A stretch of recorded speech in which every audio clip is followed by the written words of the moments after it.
Hi everybody, welcome back to Embracing Marketing Mistakes. This week we are chatting to my colleague and lovely pod friend, Rebecca Quinlan. Hi Becca, welcome to the show. Chris. That was professional. It was, wasn't it? Rebecca Quinlan.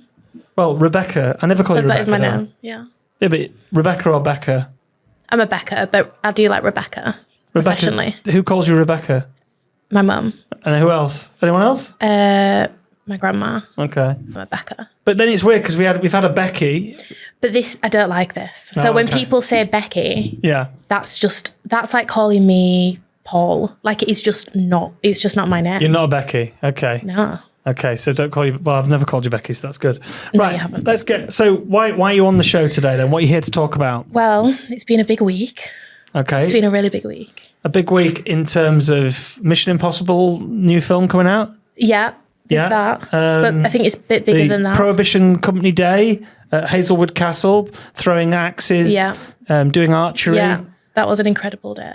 Nearly the end of the Premier League. Yeah, there is that as well, but it's even bigger than that. FA Cup being won by Crystal Palace. Yeah, I mean, that actually was crazy, but it's even bigger than that. Even bigger than that. Okay, so tell us what you're here to talk about. So we've had a new birth. Okay. Not me.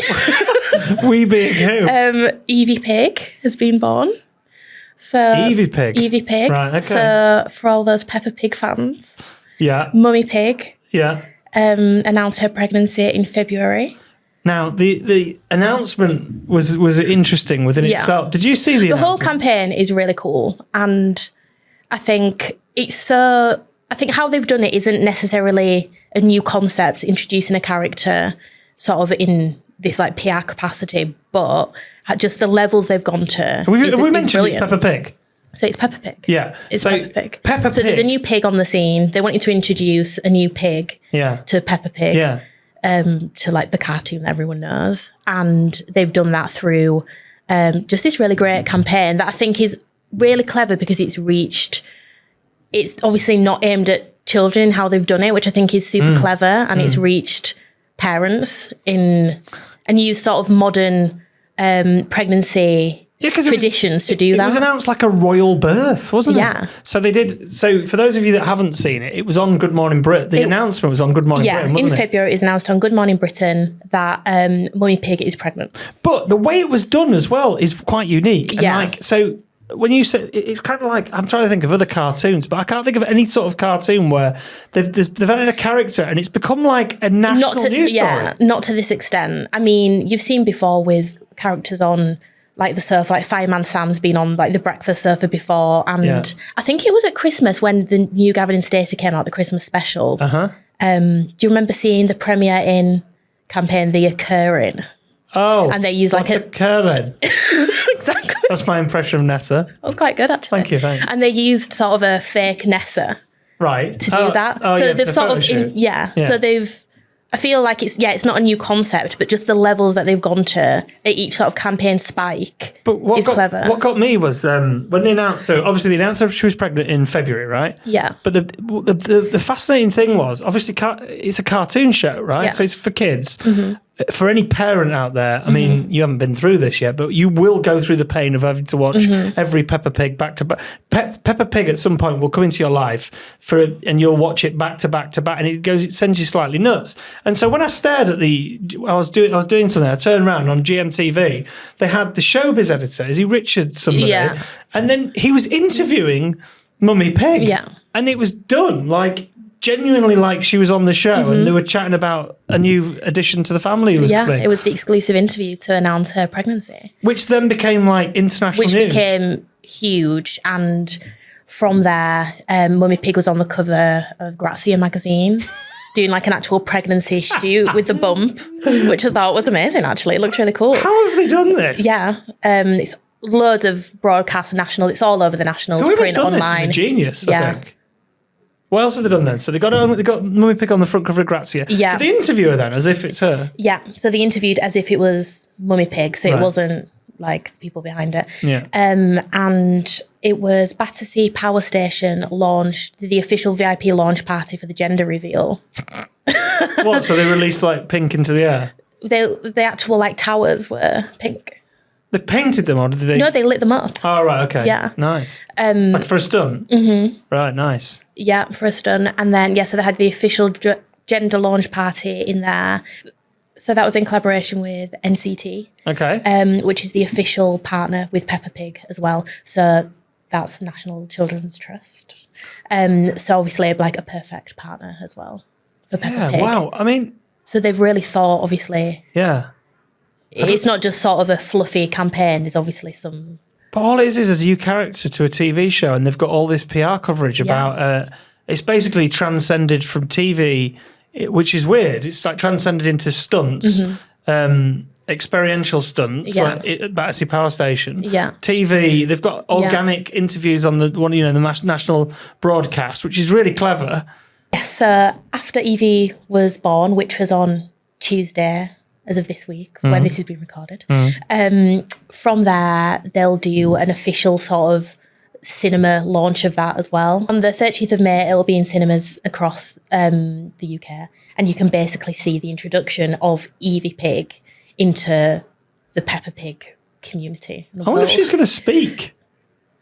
Because George, how old's George then? George is 2. Is George driving now? No, unfortunately not. He's still 2. So, because George can talk, but then if Evie's younger than George, then surely Evie can't talk. Yeah, like Maggie off The Simpsons. It'll be like Maggie. She might say one word every like 10 episodes. Okay. As she's learning. So that'll be an hour long. And that's what they've built it up to. And so the show's worth £1 million. What sort of... £1 billion. £1 billion. What coverage have they had about the campaign then? Coverage it's literally been everywhere. It's been obviously Good Morning Britain. It's been in every single national print, online. It's been everywhere. And I think the news just keeps growing because it's been well received, I'd say generally. I think people are like, what is this? This is crazy. There's been a bit of controversy among the farming community, I'd say, since Evie's been born. Why, the way she was born wasn't suitable to farming regulations? I think, a few things. A pig wouldn't usually have just one pig in a... So she wouldn't just be born on her own? Yeah. So what happened to the rest of them? Exactly. Where are the rest of them? It's not accurate. It's a serious question for the Farmer's Guardian, I think. It's a serious... Yeah, We'll leave it to them. Hard-hitting news there. It's hard-hitting news, yeah. And what other TV shows? I can't think of another TV show where they've added a character that's transcended like that. Yeah, not to this extent. The only example I can think of is when Ned Flanders' wife died in The Simpsons. But I don't think... That's very niche. Is it? Ned, what does he... Hidely ho? What does he say? What does Ned Flanders always say to him? So was it Oakley dokley, neighbourly do? I can't remember what he says. I can't remember what he says. But, I feel like this is the biggest character introduction into a TV show, into a children's TV show. Yeah. I'm trying to think of any TV show that has had that same sort of introduction. So when they did the official launch picture when Evie was born, it was outside St Mary's Hospital where Kate and Will have had their babies. Really? Yeah. Okay. So that was the official picture. Right. I mean, hats off to the agency and Hasbro for doing a great campaign to get you to get a cartoon TV show, to get some PR. I don't know what the budget for this was, but it's done a great job, and it's become like the nation's conversation, hasn't it? Yeah, and I think more than anything, it's fun and it is silly. And now the news agenda is, it's wild. So I think it's good to inject a bit of fun into it sometimes, and it does get you to stop and think, have I just read that? Have I? Yeah. Is she pregnant? Becca, yes. What mistakes have you made in your career? I knew you were going to ask me this. And I was thinking about this yesterday when I was just a young AE back in the day, many years ago. Not prohibition, to be clear. I was emailing a client in a very specific sector and accidentally... A well-known client? A very well-known client. High street brand? High street brand, yeah. Who I accidentally CC'd in their competitor into the email who we were working with at the time. So you were working for two competitors, but they didn't know. That's not your fault, right? One of them knew, but not the other. Oh, right. Yeah, so it wasn't my... Yeah, it wasn't your fault. You weren't making those decisions. No. But the email was... But you accidentally copied in the wrong person and they all found out. Yeah. And it went down well? It's fine. What can you do?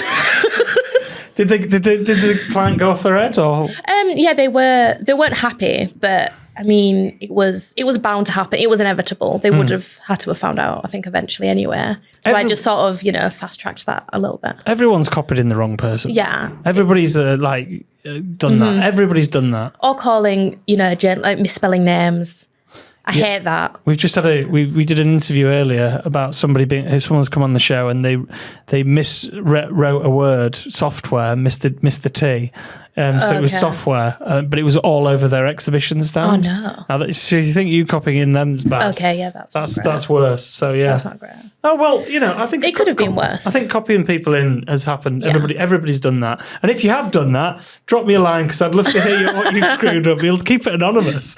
I love a good mistake story. Send them in. Well, I haven't told this story on the podcast. So before I was in PR, I was at university, right? And as part of the university degree, we had to go into. I like this. This is a story I'm told. We had to go into the Department of Work and Pensions. And I did a PR degree, and websites were pretty new actually. It was like year 2000, so it was my final year, and we had to look at a real life business and assess a particular problem, a crisis or a situation. And our job was to look at the Department of Work and Pensions website, to analyse it as a group of students, as an agency. We became an agency as a group of students. To analyse this website and tell them what was wrong with it, right? And it was a pretty boring, dull website, and we had to then go and present the findings. So we had to do all the research academically as well as practically. So there's a team of about 8 of us, and we went off and we went off. And did the research and everything. I prepared all my slides. I think it was acetates back then. I can't remember. Anyway, we were doing a presentation, and we had cue cards. And I was a little bit nervous because it was the first proper real life presentation I'd done. And my opening line was, "What do we actually think of your website?" And you can't. There's no coming back from that, is there? That's awful. As a yeah, that's... Well, I was old, was I 19? Honestly. That's sad. And then it's all I could think of as I said it was, you've just said shite. You've just said shite. You've said what you think. Did you acknowledge it, or did you just... Oh, I went, website. And then my mind was just going, and I was... Your mind was just saying shite. Website, all the way through. And I don't know if everyone noticed, but it was, yeah. Everyone will have noticed. Yeah, everybody will have noticed. So they knew what... I actually think I do remember a couple of the clients smirking at the comment. But we actually got a really good grade for the piece of work because what we'd assessed, they'd had a professional company do an analysis, and we did an analysis, and ours was apparently better. So apart from my comment of it being a website and not a website, there's a lesson. At least you got them engaged. They were listening after that. Oh, I just wanted to die. But anyway, there we go. I don't know where that came from, but tune in next week. Thanks for coming on the show, Becca. Thanks for sharing your story of Peppa Pig, and I'm sure we'll get you back on soon. Thank you. Thank you very much, everybody, and see you soon. Ciao.